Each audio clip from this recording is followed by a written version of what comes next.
السلام علیکم ورحمۃ اللہ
بعد جب لوگوں نے زکوٰۃ دینے سے انکار کیا تو حضرت ابو بکر صدیق رضی اللہ عنہ نے کہا اللہ کی قسم میں ان لوگوں سے اس وقت تک قتال کرتا رہوں گا، اس وقت تک قتال کرتا رہوں گا جب تک کہ وہ زکوٰۃ دینے پر آمادہ نہ ہو جائیں۔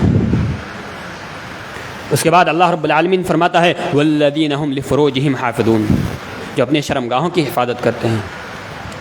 شرمگاہوں کی حفاظت مغفرت اور اجر عظیم کا باعث ہے اور یہ جنت میں لے جانے کا باعث ہے۔ نبی کریم صلی اللہ علیہ وسلم فرماتے ہیں من یضمن لی ما بین لحیتی وما بین رجلہ ضمنت ان دخل الجنہ، کہ جو شخص مجھے دونوں جبڑوں کے درمیان زبان اور دونوں ٹانگوں کے درمیان شرمگاہ کی ضمانت دے دے، میں اسے جنت کی ضمانت دیتا ہوں۔ کتنا بڑا مقام ہے۔ اس کے بعد اللہ رب العالمین فرماتا ہے الا علی ازواجہم او ما ملکت ایمانہم فانہم غیر ملومین فمن ابتغى وراء ذلك فاولئک هم العادون، جو شخص اپنی شہوت کو اپنی بیویوں اور لونڈیوں کے علاوہ اور کسی اور کے ذریعے پورا نہیں کرتے تو ملامت ہونے والوں میں سے نہیں ہیں، اور جو ان کے علاوہ کوئی اور ذریعہ تلاش کرتے ہیں اپنی شہوت کو پوری کرنے کا، کوئی اور راستہ اختیار کرتے ہیں، کوئی اور طریقہ اختیار کرتے ہیں تو وہ حد سے گزر جانے والے ہیں۔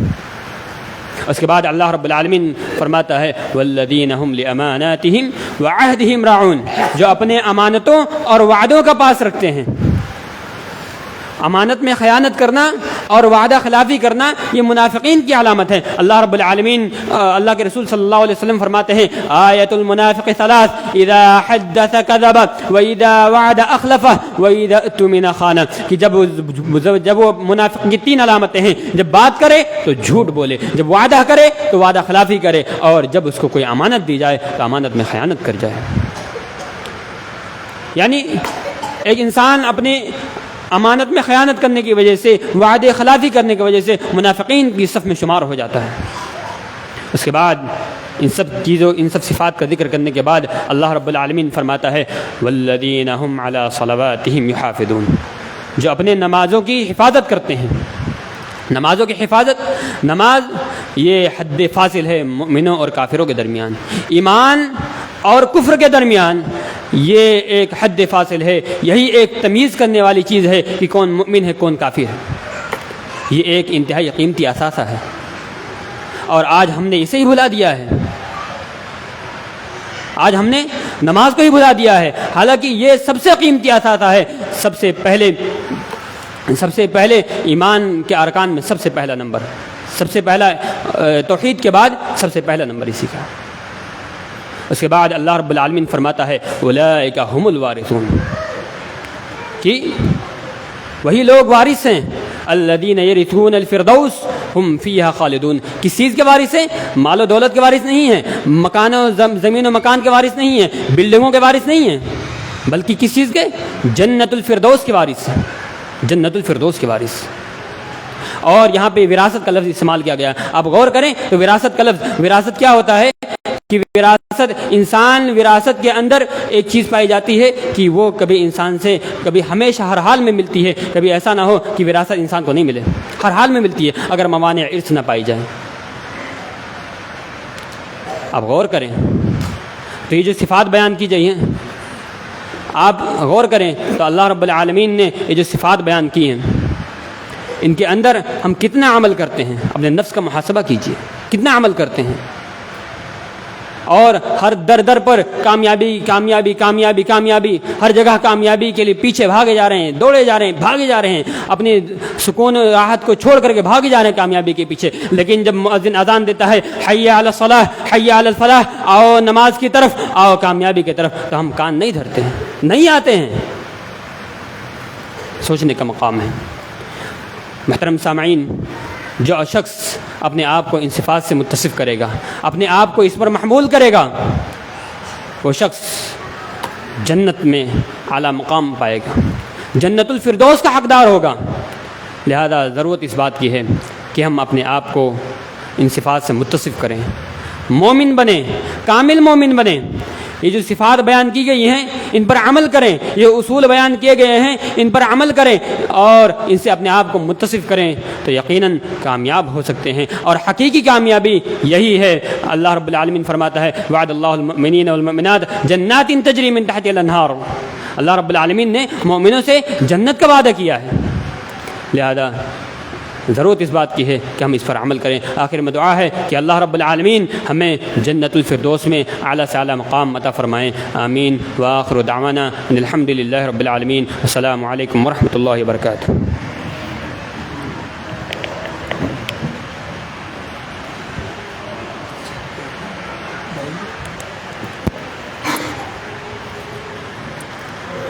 الحمدللہ موصوف نے بہت بہترین تقریر کی ہے،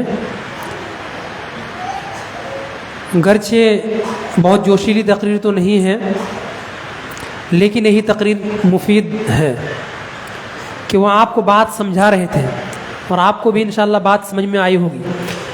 موصوف کا موضوع تھا کامیابی کے اسباب۔ اصل کامیابی یہ ہے کہ انسان نماز کی پابندی کرے اور نماز پڑھے، جیسا کہ اللہ تعالیٰ نے بیان فرما دیا قد افلح المؤمنون الذین هم فی صلاتهم خاشعون۔ خشوع اور خضوع نماز میں آپ کیسے پیدا کریں گے، یہ سوال ہے، اس طرف میں تھوڑی سی توجہ دلانا چاہتا ہوں کہ خشوع خضوع آپ نماز میں کیسے پیدا کریں گے۔ اس کے بارے میں امام ابن القیم رحمہ اللہ نے اپنی کتاب الوابل الصیب من الکلیم الطیب میں نمازیوں کے 5 درجات بیان کیے ہیں، 5 طبقے بیان کیے ہیں۔ ان طبقات میں تو میں نہیں جانا چاہتا، ان کی تفصیلات میں کافی ٹائم چاہیے اس کو بیان کرنے کے لیے، لیکن خصوصی طور پر ایک بات آپ سے میں بیان کرنا چاہتا ہوں، انہوں نے جو بیان کیا ہے اور دیگر علماء نے بھی بیان کیا ہے کہ انسان کو خشوع خضوع پیدا کرنے کے لیے ضروری ہے کہ وہ نماز پڑھنے سے پہلے، ہر نماز سے پہلے اپنے دل میں یہ خیال پیدا کرے کہ میری زندگی کی یہ آخری نماز ہے، اس نماز کے بعد میں مرنے والا ہوں، مجھے موت آنے والی ہے اس نماز کے بعد۔ آپ یہ سوچئے کہ جب آپ نماز پڑھنے شروع کرتے ہیں، اللہ اکبر کہتے ہیں، تو آپ یہ سوچیں کہ شاید آخری کلمہ ہے میری زندگی کا کہ اللہ اکبر میں کہہ رہا ہوں۔ سورہ فاتحہ کی تلاوت شروع کریں تو الحمدللہ پڑھتے ہوئے سوچیں کہ شاید میری زندگی کی یہ آخری آیت جس کی تلاوت میں کر رہا ہوں۔ اگر آپ اپنے دماغ میں اور اپنے دل میں یہ خیال پیدا کریں گے تو آپ نماز میں خشوع خضوع پیدا کر سکتے ہیں اور قد افلح المؤمنون کے زمرے میں شامل ہو سکتے ہیں۔ یہی کامیابی ہے۔ آپ ڈاکٹر بن جائیں، انجینئر بن جائیں، بنگلے بنا لیں، گاڑیاں خرید لیں، یہ سب کامیابی نہیں ہے۔ اصل کامیابی یہ ہے کہ آپ اللہ تعالیٰ کی عبادت کریں، نماز پڑھیں، اللہ تعالیٰ کی بتائی ہوئے طریق پر زندگی گزارتے ہوئے آپ کو موت آئے اور جنت حاصل کر لے جائیں، اور اپنے بچوں کو دینی تعلیم دیں اور عصری تعلیم بھی دیں۔ عالم بنائیں، انجینئر بنائیں، ڈاکٹر بنائیں، ہر چیز بنا سکتے ہیں آپ اپنے بچوں کو۔ عالم بنائیں گے تو علم دین ان کے روحانی غذا کا سبب ہوگا، اور اگر آپ علوم عصریہ سکھائیں گے تو وہ جسمانی غذا کا سبب ہے، وہ جسمانی غذا کا ذریعہ ہے، اس لیے آپ دونوں سکھا سکتے ہیں۔ اس کے بعد دوسرے خطیب ہیں ہمارے وسیم محمدی صاحب، تشریف لائیں اور اپنا موضوع پیش کریں۔ ان کا ٹائم ہے 10 منٹ۔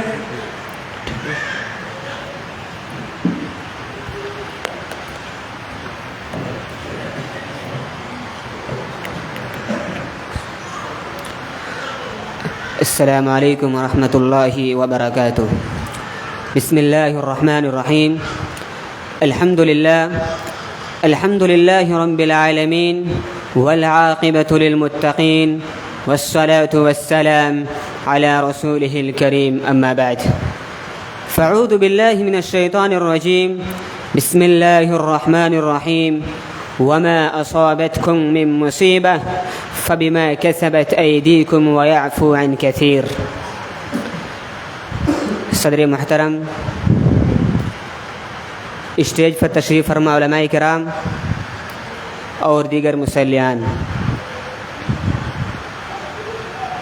جب ہم انسانی زندگی پر غور و فکر کرتے ہیں تو ہمیں یہ بات معلوم ہوتی ہے کہ ایک انسان یا تو اپنی زندگی کو پرسکون اور خوش مزاجی کے ساتھ اپنی زندگی گزارتا ہے یا پھر انہیں مصیبتوں کا سامنا کرنا پڑتا ہے، آزمائش کی گلیوں سے گزرنا پڑتا ہے، یا پھر انہیں مصیبتوں سے یا انہیں برا وقت دیکھنا پڑتا ہے۔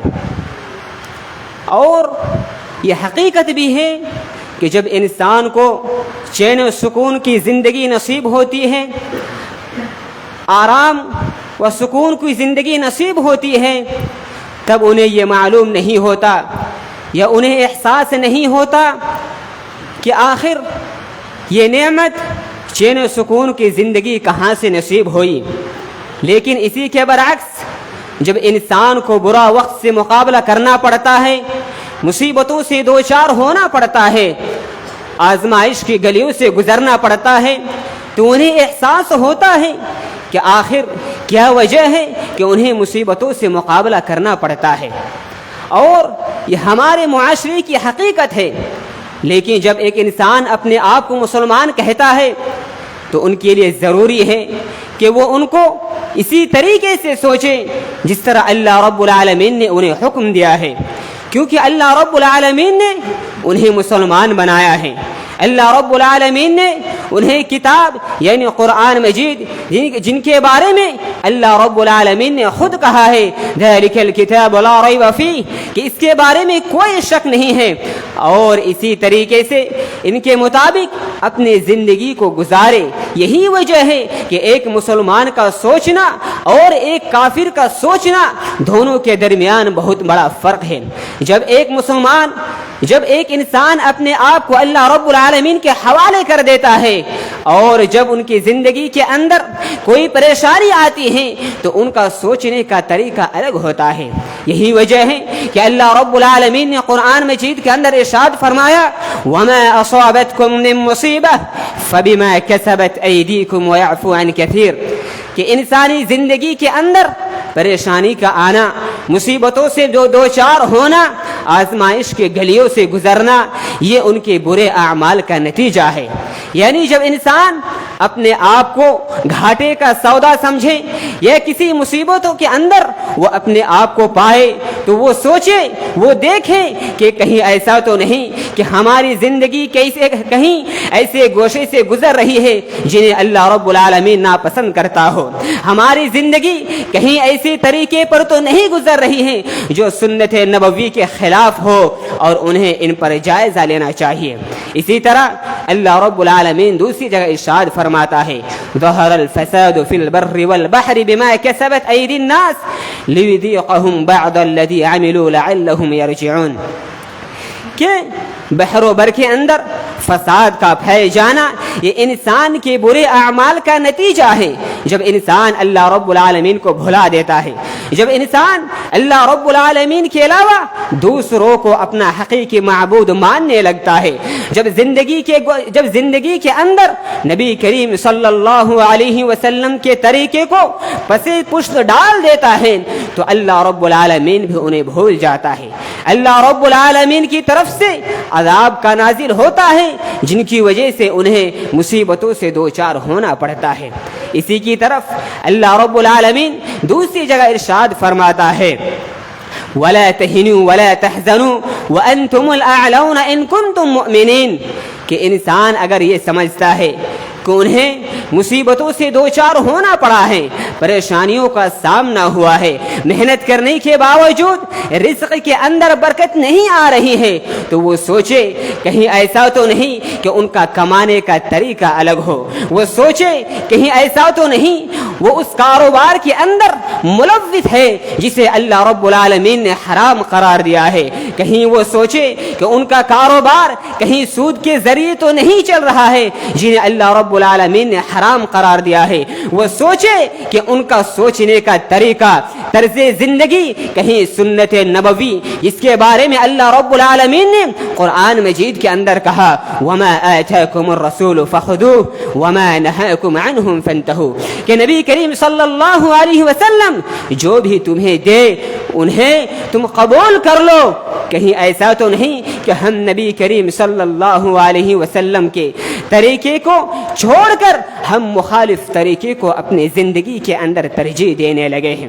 اور یقین جانیں جو اللہ رب العالمین کا عذاب آتا ہے، جو اللہ رب العالمین کی طرف سے ہم پر مصیبتیں نازل ہوتی ہے تو یقیناً بڑا ہی سخت ہوتا ہے.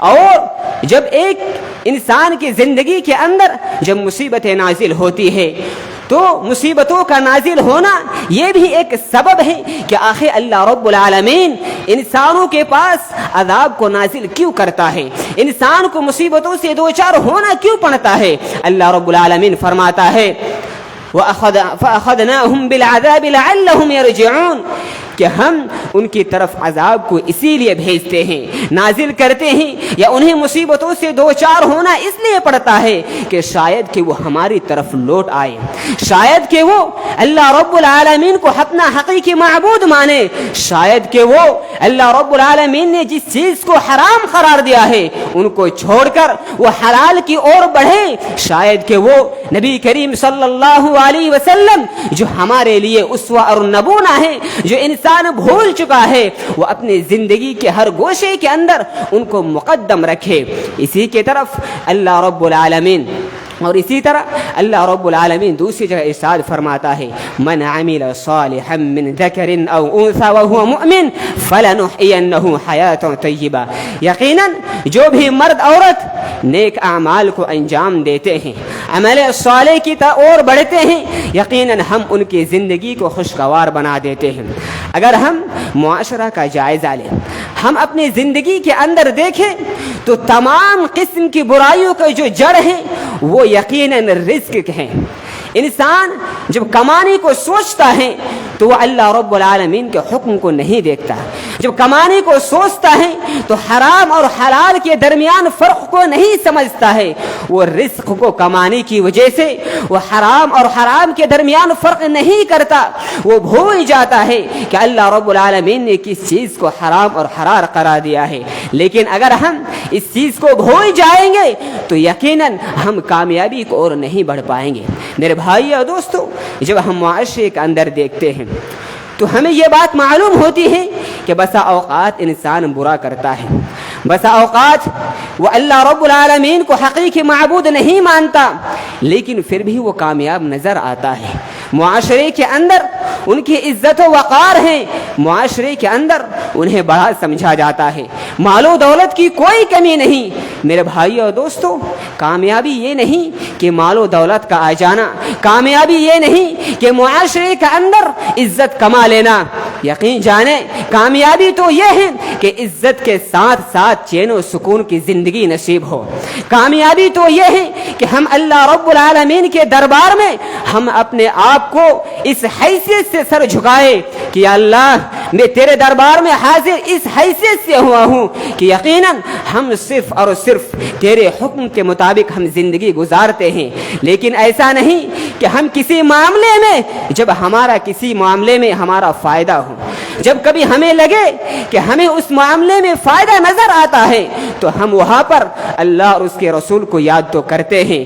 لیکن جب ہم یہ دیکھتے ہیں کہ کہیں ہمارا گھاٹے کا سودا تو نہیں تو اس وقت ہم حلال اور حرام کے درمیان تمیز کرنا بھول جاتے ہیں.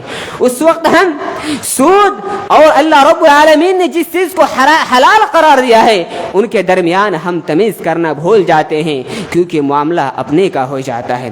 میرے بھائی اور دوستو، لیکن کبھی کبھار ایسا ہوتا ہے کہ ہم نیک اعمال تو کرتے ہیں، ہم اللہ رب العالمین کے دربار میں حاضر تو ہوتے ہیں، اور یقیناً ہم یہ سوچتے ہیں کہ ہماری زندگی اللہ رب العالمین کے حکم کے مطابق گزر رہی ہیں. لیکن کیا وجہ ہے کہ جو شخص معاشرے کے اندر نماز بھی نہیں پڑھتا، جو شخص معاشرے کے اندر حلال و حرام کے درمیان فرق بھی نہیں کرتا، انہی کی زندگی اچھی ہوتی جا رہی ہے، لیکن ہماری زندگی بد سے بدتر ہوتی جا رہی ہے. ایسا ہوتا ہے، اس میں کوئی شک نہیں ہے. میرے بھائی اور دوستو، جب ایسا ہو تو ہمیں چاہیے کہ ہم اپنے ماضی کو دیکھیں، ہم کتابوں کا مطالعہ کریں تو ہمیں یہ بات معلوم ہوگی کہ نوح علیہ السلام 950 سال صرف اس بات کے لیے لوگوں کو طرف بلانے کے لیے کہ ہمارا معبود ایک ہے، تم جن کی عبادت کرتے ہو وہ حقیقی معنوں میں معبود نہیں ہیں۔ 950 سال لگا دیے، لیکن معلوم یہ چلا کہ چند ہی لوگ مسلمان ہوئے۔ کیا وہ نیک نہیں تھے؟ کیا وہ اللہ رب العالمین کے پیارے نہیں تھے؟ اسی طرح جب ہم ابراہیم علیہ السلام کی زندگی کو دیکھتے ہیں تو ہمیں یہ معلوم ہوتا ہے کہ آپ کا امتحان اس طور پر ہوتا ہے کہ آپ کو آگ کے اندر داخل کر دیا جاتا ہے۔ معاملہ کیا تھا؟ ان کی بات صرف یہ تھی کہ وہ یہ کہتے تھے کہ تم جن کی عبادت کرتے ہو وہ حقیقی معبود نہیں ہے، تم جن کے سامنے سر کو جھکاتے ہو وہ خود ہمارا محتاج ہے، ہم ان کے سامنے کھانا ڈالتے ہیں، ہم ان کے سامنے سامان کو رکھتے ہیں، ان کی اتنی بھی حیثیت نہیں کہ وہاں سے وہ کچھ اٹھا لے۔ معاملہ صرف یہ تھا، ان کا کوئی فائدہ نہیں، فائدہ تو وہ دوسروں کو پہنچانا چاہتے تھے، لیکن اللہ رب العالمین نے امتحان اس طور پر لیا کہ ان کو آگ پر ڈالا گیا۔ میرے بھائی اور دوستو، دنیا کے اندر جب ہم بات کرتے ہیں کہ سب سے کامیاب انسان کون ہے تو مسلمان ہونے کی حیثیت سے نہیں بلکہ دنیا کے اندر جتنے بھی قومیں ہیں تمام کے تمام قومیں اس بات کو اقرار کرتی ہیں کہ آپ صلی اللہ علیہ وسلم سے کامیاب شخص کوئی نہیں ہے، اور یقیناً آپ صلی اللہ علیہ وسلم کامیاب ہے کیونکہ اللہ رب العالمین نے انہیں آخری نبی بنا کر بھیجا۔ لیکن جب ہم آپ صلی اللہ علیہ وسلم کی زندگی کا مطالعہ کرتے ہیں تو ہمیں یہ معلوم ہوتا ہے کہ جب آپ صلی اللہ علیہ وسلم کو نبوت جیسی عظیم نعمت سے سرفراز فرمایا، جب انہوں نے کہا قولوا لا الہ الا اللہ تفلحون کہ یقیناً تم اللہ رب العالمین کو حقیقی معبود جان لو، یقیناً تم کامیاب ہو جاؤ گے، معاملہ صرف اتنا ہی تھا۔ اسی بات پر آپ صلی اللہ علیہ وسلم کو گھر بار چھوڑنا پڑا، اسی بات پر اپنے رشتہ دار کو خیر بات کہنا پڑا، صرف اسی وجہ سے اپنے وطن کو چھوڑنا پڑا کہ یہ صرف مان لیا جائے، کہ یہ اس بات کو تصدیق کر لے کہ ہمارا معبود تو وہ ہے جو ہمیں پیدا فرمایا، وہ نہیں جن کی آپ عبادت کرتے ہیں۔ تو ہم اور آپ کون ہوتے ہیں؟ ہماری زندگی کے اندر بھی پریشانی آ سکتی ہے، اور جب ہماری زندگی کے اندر پریشانی آئے تو ہم نبی کریم صلی اللہ علیہ وسلم کی اس حدیث کو یاد کریں جس میں آپ صلی اللہ علیہ وسلم نے فرمایا کہ جب ایک مومن کی زندگی کے اندر پریشانی آتی ہے تو وہ یہ سمجھے کہ ہو سکتا ہے کہ کہیں وہ کوئی ایسا عمل انجام دے رہا ہو جو انہیں معلوم نہیں، یا معلوم تو ہے لیکن اللہ رب العالمین کو وہ عمل پسند نہیں، تو یقیناً وہ یہ سمجھے کہ ہمیں جو عمل معلوم نہیں اور جو اللہ رب العالمین کو پسند نہیں تو ان کے ذریعے اللہ رب العالمین، یعنی اگر انہیں مصیبتیں پہنچتی ہیں تو ان کے ذریعے اللہ رب العالمین ان کے گناہوں کا کفارہ کر دے گا۔ لیکن بسا اوقات ایسا ہو سکتا ہے کہ ہم یہ سوچیں کہ ہم تو اللہ رب العالمین کے حکم کے مطابق ہم زندگی گزارنے کی مکمل کوشش کر رہے ہیں، لیکن اس کے باوجود ہماری زندگی کے اندر پریشانیاں ختم ہی نہیں ہو رہی ہے، آزمائش کو گلیوں سے گزرنا ہر دن ہوتا جا رہا ہے، تو ہم یہ سمجھے کہ اللہ رب العالمین ہمارے لیے اللہ رب العالمین کی طرف سے امتحان ہے، اور امتحان میں کامیاب ہونا ہر شخص کی ذمہ داری ہے۔ اللہ رب العالمین ارشاد فرماتا ہے وَلَنَبْلُوَنَّكُمْ بِشَيْءٍ مِّنَ الْخَوْفِ وَالْجُوعِ وَنَقْصٍ مِّنَ الْأَمْوَالِ وَالْأَنفُسِ وَالثَّمَرَاتِ وَبَشِّرِ الصَّابِرِينَ کہ یقیناً اللہ رب العالمین تمہیں کبھی خوف سے، کبھی بھوک سے اور کبھی مال و دولت کے اندر کمی کے ذریعے آزمائے گا۔ تمہاری ذمہ داری ہے کہ تم ان امتحانات میں تمہیں کامیاب ہو کر دکھانا ہے۔ اس کے بعد فرمایا کہ جو شخص ان مصیبتوں کے اندر اپنے آپ کو ثابت رکھے، صبر کا دامن تھامے رکھے، یقیناً وہی شخص کامیاب ہے، اور انہی شخص کے لیے خوشخبری ہے۔ اللہ رب العالمین آگے فرمایا وَبَشِّرِ الصَّابِرِينَ یقیناً صبر کرنے والوں کے لیے خوشخبری ہے۔ اللہ رب العالمین آگے ارشاد فرماتا ہے کہ جب انسان اپنے آپ کو یہ سوچتا ہے کہ ہم تو ہر گوشے گوشے پر اللہ رب العالمین اور نبی کریم صلی اللہ علیہ وسلم کے طریقے کو مقدم رکھتے ہیں لیکن پھر بھی ہمیں مصیبتوں سے دوچار ہونا پڑتا ہے، تب وہ یقیناً وہ اسی بات کو کہیں جن کی طرف اللہ رب العالمین نے ہمیں قرآن مجید کا ارشاد فرمایا الذین اذا اصابتهم مصیبہ قالوا انا للہ وانا الیہ راجعون کہ جب مومن کو جب مصیبتوں کا سامنا کرنا پڑتا ہے تو یہی کہتا ہے کہ ہم تو اللہ رب العالمین کے لیے ہیں اور یقیناً ہم اللہ رب العالمین کی طرف ہی لوٹائے جائیں گے۔ ہم ان کو ایک مثال کے ذریعے سمجھ سکتے ہیں۔ ہم میں سے ہر شخص یا پھر ہم میں سے بہت سارے لوگ ایسے ہوتے ہیں جو ایک جگہ سے دوسری جگہ ان کو منتقل ہونا پڑتا ہے، چاہے وہ کسی بھی کام کے لیے ہو۔ ہم باہر سے آئے ہیں، آپ یہاں سے کبھی باہر کو جاتے ہوں گے اور یقیناً جانیں جب کوئی انسان اپنے گھر کو چھوڑ کر دوسری جگہ کو رہتا ہے یقیناً انہیں پریشانی آتی ہے، تو ہماری زبان میں یہ بات ضرور آتی ہے کہ کوئی معاملہ نہیں، کوئی بات نہیں، کوئی بڑی بات نہیں، 2-4 دن تو ہی رہنا ہے، اس کے بعد ہمیں تو اپنے گھر کو چلے جانا ہے، یقیناً وہاں ہمارے لیے سکون کی زندگی ہوگی۔ ٹھیک اسی طرح ایک مومن اپنی زندگی کو اسی طرح گزارتا ہے، وہ یہ سوچتا ہے اور اس بات کو ہمیشہ لے کر رہتا ہے کہ ہماری زندگی چند دن کی زندگی ہے اور ہماری اخروی زندگی ہی حقیقی معنوں میں زندگی ہے، اور وہی بقا اور ہمیشگی کی زندگی ہے۔ یقین جانیں جب ہم اس نظریے کے ساتھ اپنی زندگی کو گزاریں گے، زندگی کے اندر آنے والی تمام تر مصیبتوں کو بھول کر ہم اللہ رب العالمین کی عبادت کو، ہم اللہ رب العالمین کے حکم کو زندگی کے ہر گوشے کے اندر مقدم رکھیں گے اور نبی کریم صلی اللہ علیہ وسلم کی اتباع کو زندگی کے ہر گوشے ہر کونے کے اندر ہم ان کو لازمی اور مقدم سمجھیں گے۔ اللہ رب العالمین سے دعا گو ہوں کہ اللہ رب العالمین ہم سب کو کہنے سننے سے زیادہ عمل کی توفیق عطا فرما۔ یا اللہ ہم میں سے جو شخص بے روزگار ہیں یا اللہ تو انہیں روزگار عطا فرما تاکہ وہ اپنی زندگی کو چین و سکون کے ساتھ گزار سکے جب تک ہمارا موت ہو، ایمان بالخیر ہو۔ آمین وآخر دعوانا الحمد للہ رب العالمین، والسلام علیکم ورحمۃ اللہ وبرکاتہ۔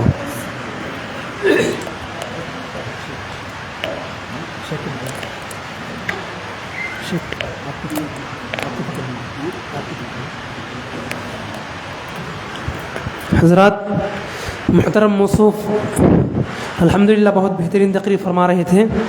اللہ تعالیٰ سے دعا ہے کہ اللہ تعالیٰ ان سے دین کی خدمت لے، ان کے اندر اخلاص پیدا کرے، زبان و قلم میں طاقت دے۔ موصوف کا موضوع تھا مصیبت کے اسباب۔ اللہ تعالیٰ نے قرآن مجید میں ارشاد فرمایا وَلَنُذِيقَنَّهُم مِّنَ الْعَذَابِ الْأَدْنَىٰ دُونَ الْعَذَابِ الْأَكْبَرِ لَعَلَّهُمْ يَرْجِعُونَ۔ اللہ تعالیٰ نے فرمایا کہ ہم اپنے بندے کو بڑے بڑے عذاب سے دوچار کرنے سے پہلے چھوٹے چھوٹے عذاب سے دوچار کرتے ہیں۔ پہلے میں اپنے بندوں پر چھوٹی چھوٹی مصیبتیں ڈالتا ہوں بڑی بڑی مصیبتوں سے پہلے، تاکہ وہ ہمارے دین کی طرف لوٹ آئے۔ یہ اللہ تعالیٰ چوکن نہ کرتے اپنے بندے کو کہ تمہارے اوپر میں چھوٹی مصیبت ڈال رہا ہوں لہٰذا تم میرے طرف لوٹ کر کے آ جاؤ، کہیں ایسا نہ ہو کہ تمہارے اوپر میں بڑی مصیبت ڈال دوں۔ لہٰذا اللہ تعالیٰ سے دعا ہے کہ اللہ تو ہمیں مصائب و مشکلات سے بچا اور تیری عبادت کرنے کی توفیق عطا فرما، آمین۔ اس کے بعد ہمارے تیسرے خطیب ہیں عرفان صفاوی صاحب، آپ سے گزارش ہے کہ آپ اپنے موضوع کی وضاحت فرمائیں۔ Time 10 minute.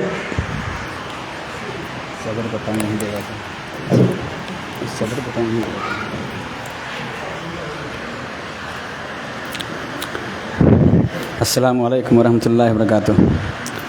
ان الحمد للہ والصلاۃ والسلام علی رسول اللہ وعلی آلہ وصحبہ ومن والاه بعد۔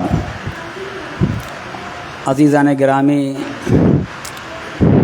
مسجد کے ذمہ داران اور یہاں سامنے بیٹھے ہوئے عزیز بچوں اور لائیو پروگرام دیکھنے والے محترم ناظرین، آج جس موضوع کو میں یہاں پہ بیان کروں گا وہ ایک اہم موضوع ہے۔ ہم لوگ کلمہ توحید کا اقرار کر لیتے ہیں مگر اس کے شرائط سے آگاہ نہیں ہوتے۔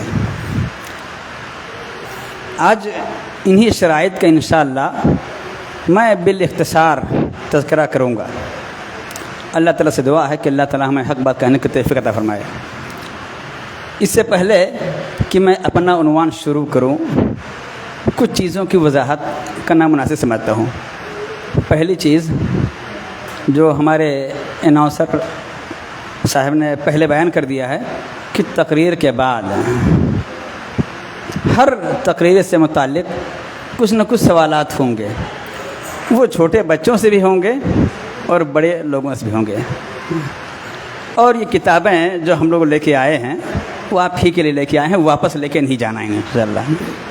تو مجھے امید ہے کہ سوالات کے جوابات آپ دینے میں کامیابی حاصل کر لیں گے، اور یہ کامیابی کب ملے گی؟ جب انسان غور سے سنے گا تب۔ دوسری چیز، میں اصولی طور پر کبھی کبھی مجھے بہت شرم آتی ہے کہ یہاں سب لوگ سامنے زمین پہ بیٹھے رہیں اور کچھ لوگ کرسیوں پہ بیٹھے رہیں۔ میں ذہنی طور پر جب سے میں بیٹھا ہوں تب سے میں ڈسٹرب ہو رہا ہوں نا کہ یہ آداب کے خلاف ہے۔ یا تو باہر انتظام ہونا چاہیے، سب کے لیے کرسی کا انتظام ہو، یا تو پھر یہیں پر سب کے لیے نیچے بیٹھ کے انتظام ہو، یہ زیادہ بہتر ہوتا ہے۔ ہمیں اسلامی تہذیب یہی سکھاتی ہے کہ سب کے لیے یکساں سلوک یکساں برتا ہونا چاہیے۔ اور ظاہر سی بات ہے، میں ایک مہمان کی حیثیت سے یہاں پہ آیا تھا، میں بیٹھنے سے انکار نہیں کر سکتا ہوں۔ آپ نے بٹھایا، میں بیٹھ گیا، مگر جتنی دیر سے بیٹھا ہوں نا تب سے ذہن میں ہی چل رہا ہے میں اوپر بیٹھا ہوں، سب لوگ نیچے بیٹھے ہیں، تو یہ غیر مناسب طرز عمل ہوتا ہے۔ امید کہ ٹرسٹیان متولیان اس پہ توجہ دیں گے۔ اس سے پہلے کہ میں شرائط بیان کروں، کلمہ توحید کی اہمیت اور فضیلت بیان کرنا مناسب سمجھتا ہوں۔ بہت مختصر دو ٹوک، میں اپنی پوری تقریر لکھ کے لایا ہوں تاکہ لفاظی سے پرہیز کروں اور وقت پہ اپنی تقریر مکمل کر لے جاؤں نا۔ اس کا بیان کرنے کا مقصد یہ ہے ہمارا کہ جب انسان اہمیت سمجھ لیتا ہے، فضیلت جان لیتا ہے، تو پھر اس کو غور سے سنتا بھی ہے، اور اگر انسان اہمیت نہیں جانے گا، فضیلت نہیں سمجھے گا، تو ایک کان سے سنتا ہے دوسرے کان سے اڑا دیتا ہے۔ اس لیے میں پہلے فضیلت بیان کروں گا اور اس کے بعد لا الہ الا اللہ کا مفہوم، اس کے شرائط، اس کے تقاضے جو ہیں انشاءاللہ مختصر بیان کروں گا۔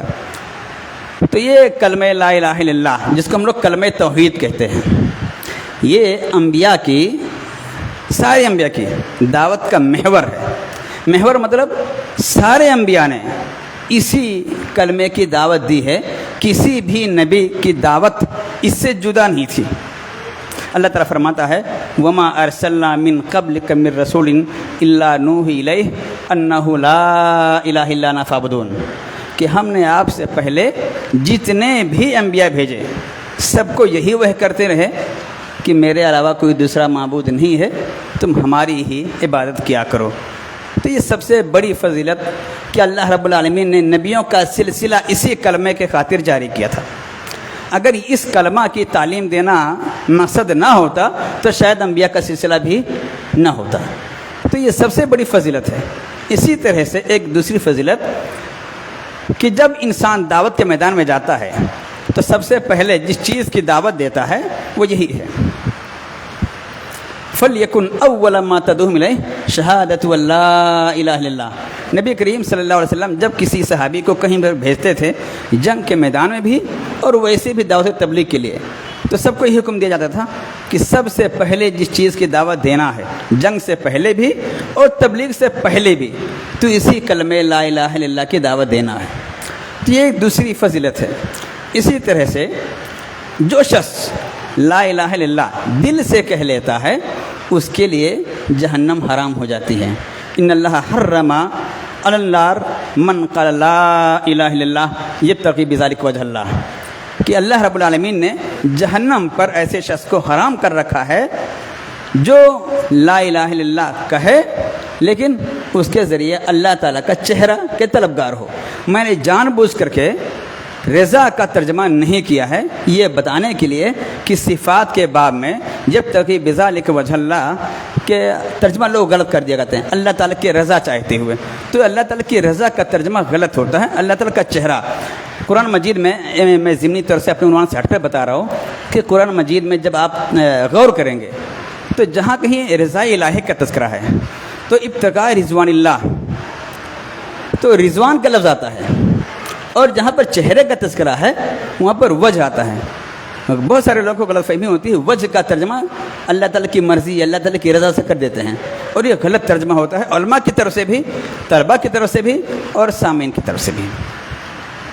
اس کے علاوہ جو شخص لا الہ الا اللہ محمد رسول اللہ کا اقرار کر لیتا ہے اس کی جان اور اس کا مال حرام ہو جاتا ہے۔ ایک مسلمان کے لیے دوسرے مسلمان کی جان یعنی اس کے لیے جائز نہیں ہوتا کہ اس کی جان لے لے، اس کا مال اس کی اجازت کے بغیر کھا لے، اس کی عزت حرام ہو جاتی ہے، اس پہ بری نگاہ نہیں ڈال سکتا، اس کو غلام نہیں بنا سکتا۔ تو یہ اس کے فضائل ہیں، فضائل بے شمار ہیں، لوگوں نے متول کتابوں میں 70 سے زیادہ فضیلتیں بیان کی ہیں۔ اس کے علاوہ لا الہ الا اللہ کی فضیلت جان لینے کے بعد میں نے تقریباً 5 فضائل بیان کی ہیں اور تقریر کے بعد انشاءاللہ 5 فضیلتیں پوچھوں گا، اس لیے دھیان سے سنیے گا۔ تو لا الہ الا اللہ کے 2 ارکان ہیں، کتنے؟ ہم اب کتنے؟ 2، دھیان سے یاد، ٹھیک ہے؟ 2 ارکان ہیں۔ پہلا رکن ہے لا الہ، دوسرا رکن ہے الا اللہ۔ لا الہ الا اللہ، پہلے میں نفی ہے، دوسرے میں اثبات ہے۔ پہلے ہمیں اپنے دل سے جتنی بھی دنیا میں معبودان باطلہ پائے جاتے ہیں سب کا انکار کرنا لازم ہوتا ہے، یعنی دل میں جتنی محبتیں ہیں، جتنی عقیدتیں ہیں، جتنے آستانے ہیں، جتنے مزار ہیں، جتنے کنکر و شنکر ہیں، جتنے جو بھی ہیں، سب کو پہلے اپنے دل کے خانے سے نکالیے اور اس کے بعد توحید بسایا جاتا ہے۔ تو پہلا کلمہ، یہ کلمہ کا پہلا رکن نفی ہے، دوسرا اثبات ہے۔ اگر انسان اپنے دل میں غیر اللہ کی محبت بٹھا رکھا ہے تو اس کے ساتھ توحید نہیں آ سکتی، شرک ہو سکتا ہے، شرک تو ہو سکتا ہے، توحید نہیں ہو سکتی ہے۔ اس لیے اللہ رب العالمین نے جو ہمیں کلمہ دیا ہے اس میں پہلے نفی ہے، اس کے بعد اللہ تعالیٰ کا اقرار ہے۔ حالانکہ عمومی طور پر انسان کیا سمجھنا چاہتا ہے کہ پہلے اللہ تعالیٰ کا اقرار ہو جائے اس کے بعد لوگوں سے چھڑوا لیا جائے گا، نہیں، شریعت کے دستور نہیں، اللہ تعالیٰ پہلے انکار کراتا ہے اس کے بعد اقرار کراتا ہے۔ تو پہلے دوسروں کو جھٹلایا جائے، دوسروں کا انکار کیا جائے، دوسروں کی نفی کی جائے، دوسروں سے منہ موڑا جائے، اس کے بعد اللہ تعالیٰ کے سامنے انسان جھک جائے۔ تو اس کے یہ 2 ارکان ہیں، پہلا لا الہ الا اللہ، پہلا لا الہ، دوسرا الا اللہ۔ اور ان دونوں ارکان کو میں نے الگ اس لیے بیان کیا ہے تاکہ یہ بیان کر دوں، وضاحت کر دوں کہ اگر انسان صرف لا الہ کا اقرار کرتا ہے، صرف لا الہ پہلے رکن کا اقرار کرتا ہے تو وہ ملحد ہو جائے گا، کافر کہلائے گا، زندیق اور بے دین کہلائے گا۔ ممکن ہے ملحد کا لفظ، زندیق کا لفظ سمجھ میں نہ آئے، بے دین کا لفظ سمجھ میں آئے گا۔ یہ شرعی اصطلاحات ہوتے ہیں، شرعی الفاظ ہوتے ہیں جس میں انسان زندیق کا لفظ استعمال کرتا ہے۔ بے دین، دین بیزار، دین سے دور، اللہ کو نہ ماننے والا، کافر لفظ ہر کوئی سمجھتا ہوگا۔ تو اگر کوئی شخص صرف لا الہ کا اقرار کرتا ہے تو وہ انسان کافر ہو جائے گا، کیونکہ وہ اللہ تعالیٰ کو بھی نہیں مان رہا ہے۔ لا الہ کے معنی کوئی معبود نہیں، تو ایسی صورت میں وہ ملحد کہلائے گا، کافر کہلائے گا، زندیق کہلائے گا، بے دین کہلائے گا۔ اور اگر کوئی شخص صرف الا اللہ کو مان لے، لا الہ کا انکار، یہ اقرار نہ کرے، یعنی تمام معبودان باطلہ کا انکار نہ کرے، تو انسان ملحد تو نہیں ہوگا، کافر تو نہیں ہوگا، مگر مشرک ہو جائے گا۔ وہ مشرک کہلائے گا کیونکہ اس نے معبودان باطلہ کی نفی نہیں کی ہے، ان کا انکار نہیں کیا ہے، وہ صرف اللہ کے وجود کا اقرار کر رہا ہے۔ جیسے آج کل بہت سارے مسلمان لوگ اللہ تعالیٰ کی وحدانیت کا اقرار تو کرتے ہیں، وجود کا اقرار کرتے ہیں، ایمان لاتے ہیں، مگر ساتھ ساتھ دوسرے جگہوں پر بھی سر جھکاتے رہتے ہیں، تو یہ درست نہیں ہے۔ اس کے بعد جو شرائط ہیں وہ شرائط کل 7 ہیں۔ میں اذان کے احترام میں خاموش رہتا ہوں۔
تو لا الہ الا اللہ کے شرائط کل 7 ہیں. پہلی شرط ہے علم. انسان کو اللہ تعالیٰ کا علم ہونا چاہیے. فَعْلَمْ أَنَّهُ لَا إِلَهَ إِلَّا اللَّهُ، جان لو کہ اللہ کے علاوہ کوئی دوسرا معبود نہیں ہے. تو پہلی شرط ہے علم. انسان اگر اللہ تعالیٰ کا علم نہ رکھے تو یہ لا الہ الا اللہ کا اقرار نہیں مانا جائے گا. بہت سارے لوگ اللہ تعالیٰ کا نام یاد نہیں رکھتے ہیں، نبی کریم صلی اللہ علیہ وسلم کا نام یاد نہیں رکھتے، صرف صلی اللہ علیہ وسلم سے کہہ کر کام چلاتے ہیں، نام نہیں معلوم رہتا ہے. یہ غلط ہے. تو سب سے پہلی چیز اللہ تعالیٰ کے وجود کا علم ہونا چاہیے. دوسری شرط ہے یقین. انسان کو اللہ تعالیٰ کی وحدانیت کا اور اس کے وجود کا دونوں کا یقین ہونا چاہیے. یہ دوسری شرط ہے. تو پہلی شرط ہے علم، دوسری شرط ہے یقین، تیسری شرط ہے اخلاص. اگر انسان علم رکھے، یقین رکھے مگر مخلص نہ ہو تو پھر اس کا اقرار بے معنی ہے. وما امروا الا لیعبدوا اللہ مخلصا لہ الدین. اور انہیں صرف اسی چیز کا حکم دیا گیا تھا کہ وہ اللہ تعالیٰ کی عبادت کریں، اس کے لیے اطاعت کو خالص کرتے ہوئے.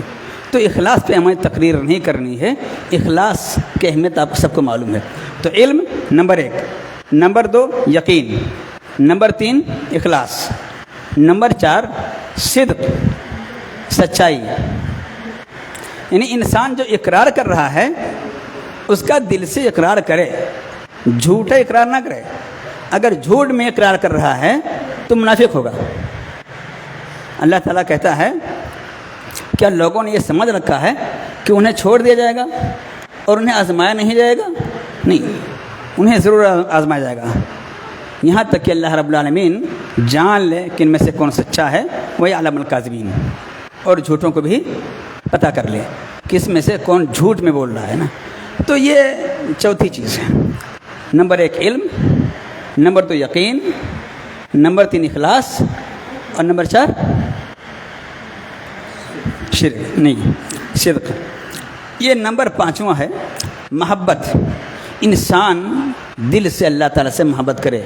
یہ نہیں کہ انسان اللہ الہ الا اللہ کے اقرار کر رہا ہے، اللہ تعالیٰ کو مان رہا ہے مگر دل میں محبت کسی اور کی بسی ہوئی ہے. آج کل ارتداد کی لہر چل رہی ہے. یہ کیسی لہر ہے؟ کیسے اقرار ہے؟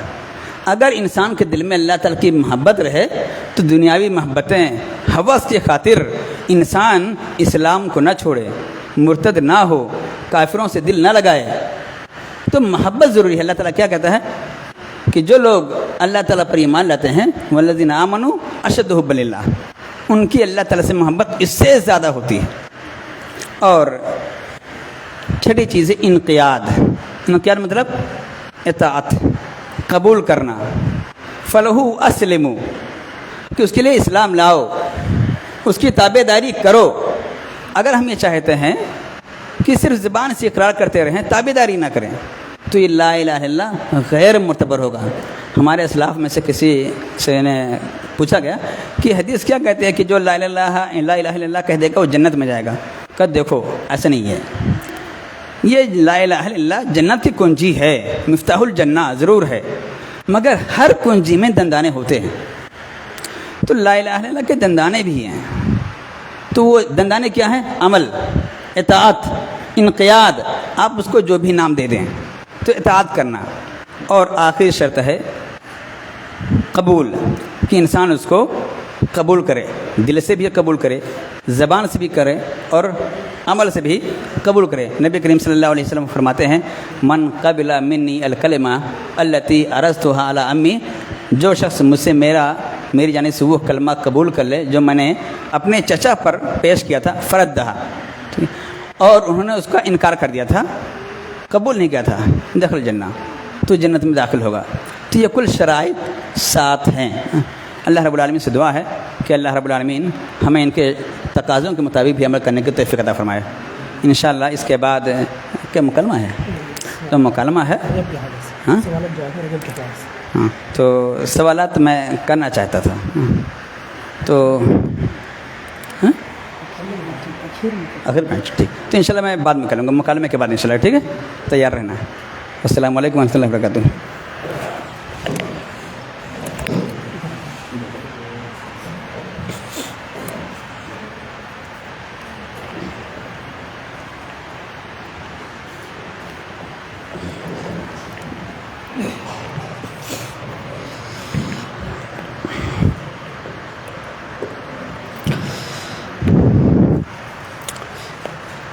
الحمد لله رب العالمين والصلاة والسلام على سيد الأنبياء والمرسلين وعلى آله وصحبه أجمعين.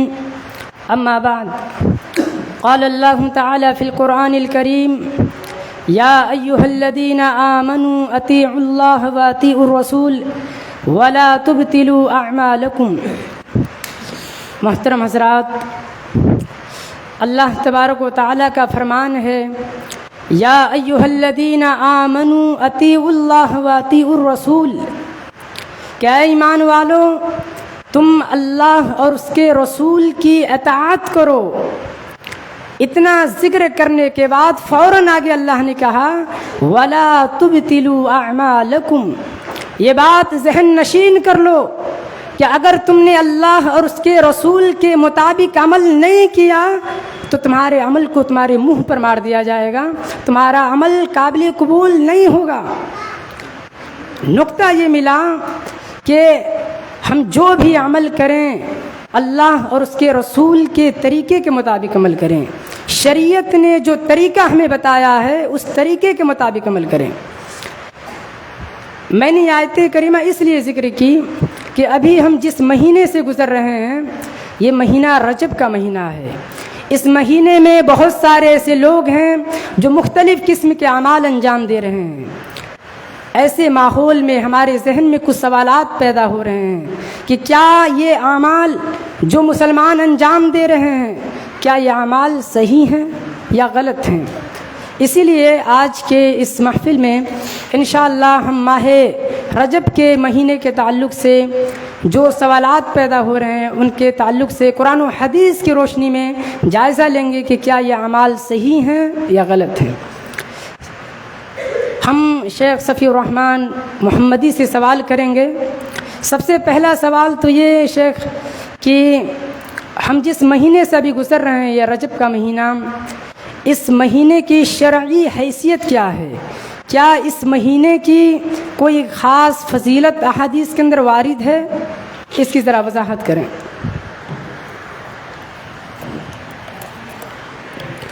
السلام علیکم ورحمۃ اللہ. محترم سائل نے سوال کیا ہے کہ ماہ رجب کی شرعی حیثیت کیا ہے.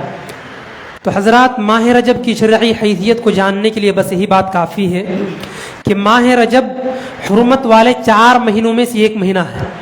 اللہ تعالیٰ نے قرآن مجید میں ارشاد فرمایا: ان عدت الشہور عند اللہ 12 شہرا فی کتاب اللہ یوم خلق السماوات والارض.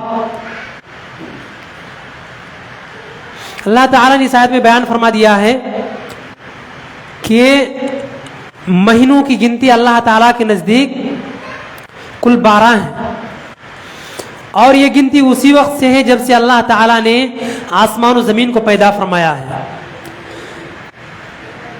ان میں سے 4 مہینے حرمت والے ہیں، اور اللہ تعالیٰ نے فرمایا: ذالک الدین القیم، یہی مضبوط دین ہے. فلا تظلموا فیہن انفسکم، لہذا تم ان مہینوں میں اپنے اوپر ظلم نہ کرو. اس سے پتہ یہ چلا کہ رجب کا مہینہ حرمت والے 4 مہینوں میں سے ایک ہے. اب حرمت والے 4 مہینے وہ کون کون سے ہیں؟ تو اس کی تفصیل بخاری کی ایک حدیث میں بیان کیا گیا ہے. وہ حدیث یوں ہے: عن ابی بکرۃ رضی اللہ عنہ عن النبی صلی اللہ علیہ وسلم انہ قال: ان الزمان قد استدار كهيئته يوم خلق الله السماوات والارض.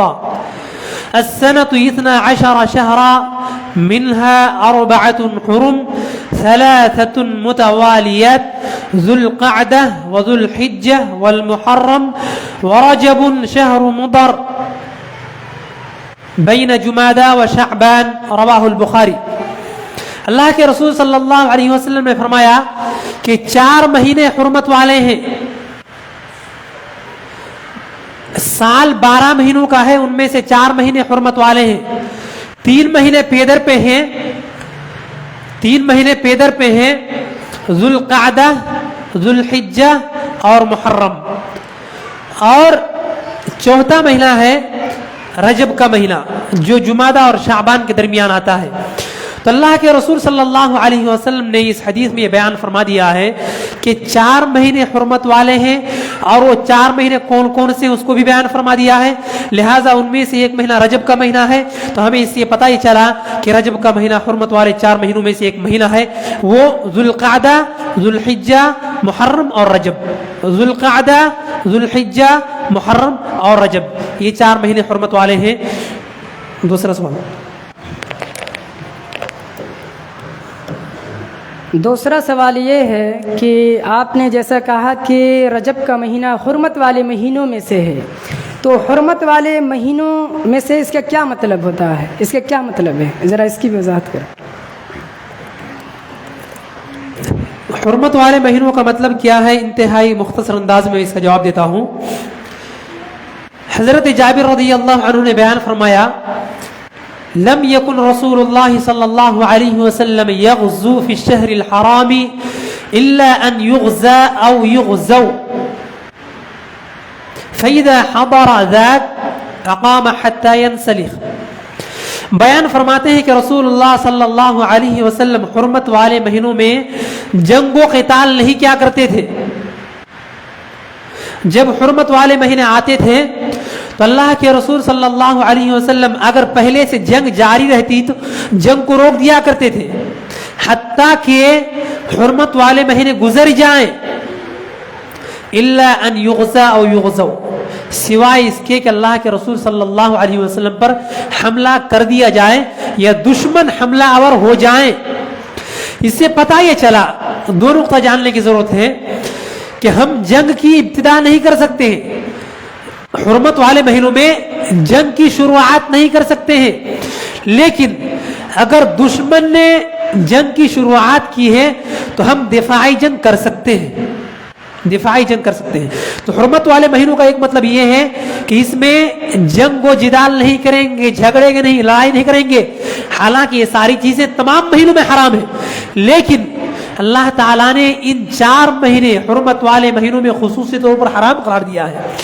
اور ابن کثیر رحمہ اللہ نے اپنی تفسیر ابن کثیر میں صحابہ کرام کے آثار کی روشنی میں اس بات کو ثابت کر دیا ہے کہ جب انسان ان حرمت والے مہینوں میں جنگ و قتال کرتا ہے، گناہ کرتا ہے، تو اس کا گناہ دگنا بڑھ جاتا ہے. ایک مطلب یہ ہوا کہ ہم جنگ و قتال نہ کریں. دوسرا مطلب یہ ہے کہ ہم ان مہینوں میں کوئی گناہ کا کام انجام نہ دیں، اللہ تعالیٰ کی نافرمانی نہ کریں.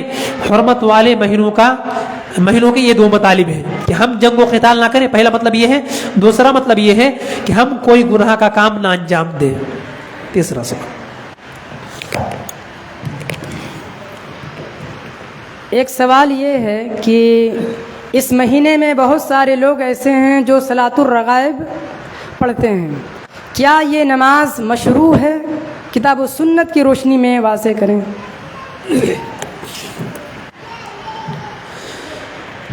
یہ عمل رائج ہے لوگوں کے درمیان رجب کے مہینے میں، خاص طور پر وہ اسی مہینے کو خاص کرتے ہیں اس عمل کے ساتھ، وہ صلاۃ الرغائب ہے. صلاۃ الرغائب، صلاۃ الرغائب کی شرعی حیثیت کو جاننے کے لیے سب سے پہلے یہ ضروری ہے کہ ہم اس کی کیفیت کو جان لیں کہ اس نماز کو پڑھنے کا طریقہ کیا ہے. تو اس کی کیفیت کو جاننے کے لیے اس حدیث کو جاننا ضروری ہے جس میں اہل بدعت نے، اہل ضلال نے اور واضعین نے جس حدیث میں اس کے طریقے اور اس کی کیفیت کو بیان کیا ہے. تو اس کا سب سے پہلا ٹکڑا یہ ہے کہ وہ کہتے ہیں کہ اللہ کے رسول صلی اللہ علیہ وسلم نے فرمایا کہ رجب شہر اللہ و شعبان شہری و رمضان شہر امتی. کہ وہ کہتے ہیں کہ رجب، اللہ کے رسول نے فرمایا کہ رجب اللہ کا مہینہ ہے اور شعبان میرا مہینہ ہے، رمضان میری امت کا مہینہ ہے. یہ حدیث خود بخود یہ بتا رہی ہے کہ میں ضعیف ہوں، میری کوئی حیثیت نہیں ہے.